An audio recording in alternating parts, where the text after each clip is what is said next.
プリプリ。面白いね、本当に。皆さん、こんにちは。本日テンション高い。なぜかというと、めっちゃいいパスタ手に入りました。メトドマッシというパスタなんですけども、このパスタは卵白を使ってセモリナディグラノドゥロ、いつも通り通常のパスタと同じでセモリナディグラノドゥロと合わせて作られたパスタなんですけども、本当に、上品さの極みです。素晴らしい。今までのパスタの中で食べたことない食感が持ちます。いや、素晴らしい。テンション高くて、もう本当に残念ながらまだ日本で輸入されてないなんですけど、私みんなにシェアしたい。これ本当に私の信念です。さあ、早速愛を込めて料理を作っていきましょう。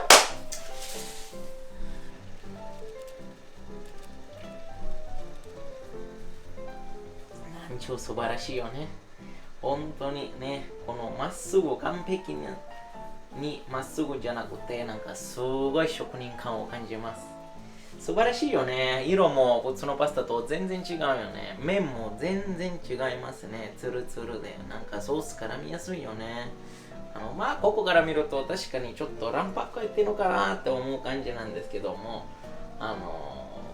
食べてみるとなんかそこまで卵白のなんていう、感じないよね。本当に上品さですよね。で、このパスタをもちろん活かしたいので、今日バターとうまみ、パルミジャーノ、それだけでソースを作ろうかなと思います。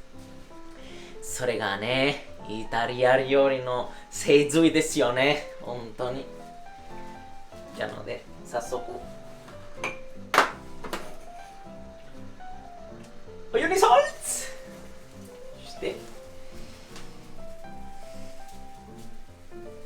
スパゲッティ。完璧なデザイン。イタリア人の誇り。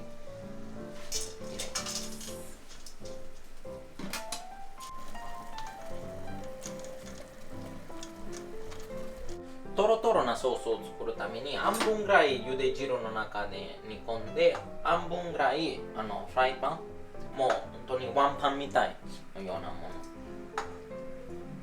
ので、このパスタはでんぷんかなり少ない、そんなにない、なんですけども、今回の場合では結構バターとパルミジャーノのおかげでトロトロに仕上げることができます。そこはちょっと技術、水分の調整とか温度の調整さえ気をつければ本当にクリーム状に仕上げることができます。そこはね、マンテカトーレの腕の見せどころ。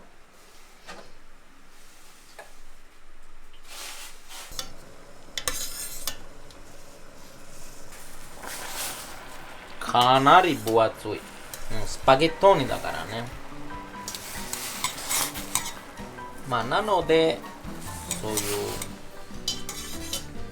結構ね、こってりしたソース、ね、バターとパルミジャーノ、こってりしたソース。なので、このパスタ絶対負けないからね。逆に、このソースがいい。このパスタに合わせて。カルボナーラもそうだけど、カルボナーラも面白いかもしれないね。面白いね。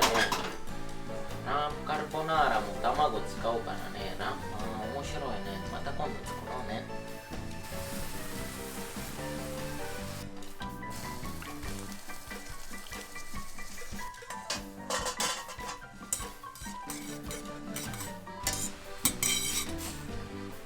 すごいね。ボカティーネのような分厚さになっちゃってるね。いいね。噛み応えがあって。噛み応えがあると言ってもなんか本当に面白い。なんかプリプリしてる。こんなパスタにしかない食感。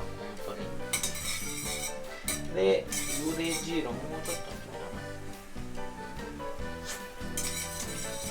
と。今一応アルデンテはアルデンテなんですけど、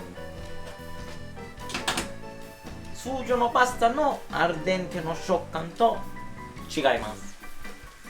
これが面白いね。でも味はすごい甘い、上品。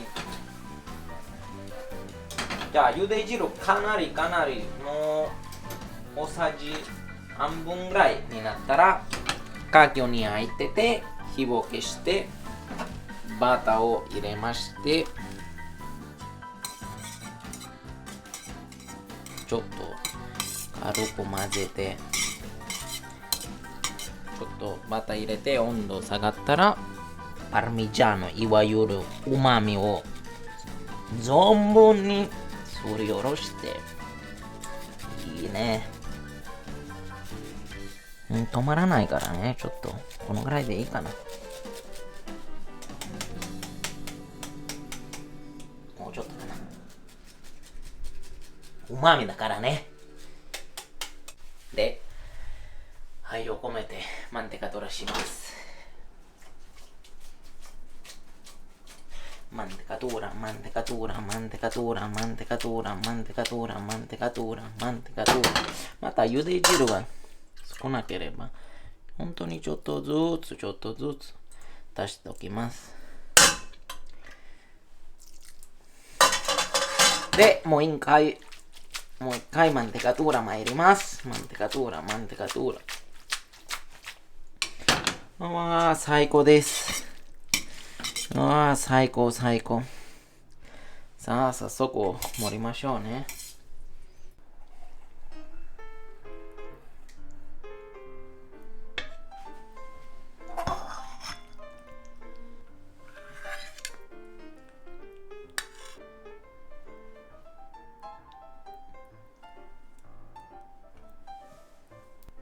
ちょっと野生のオリガノを振りかけます。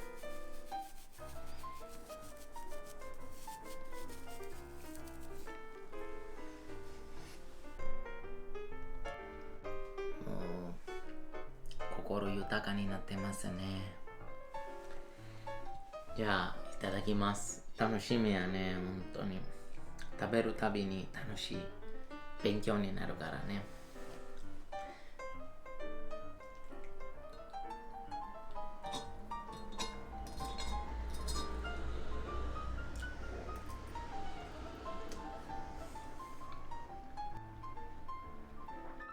プリプリ。面白いね、本当に。わあ、美味しい。美味しい。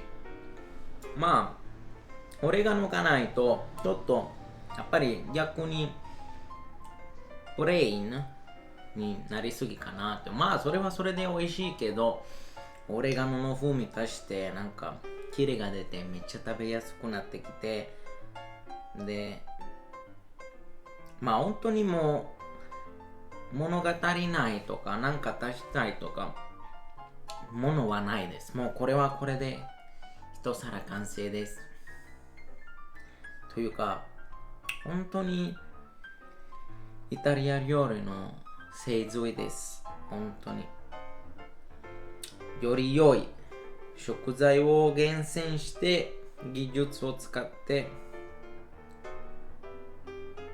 完成させるのがまあ難しいと思うけどな、そういうの。逆に限られた食材で美味しいパスタを作るの。一つのミスしたらすぐ暴れてくるからね。じゃあゆっくりいただきます。最後までご覧いただき誠にありがとうございます。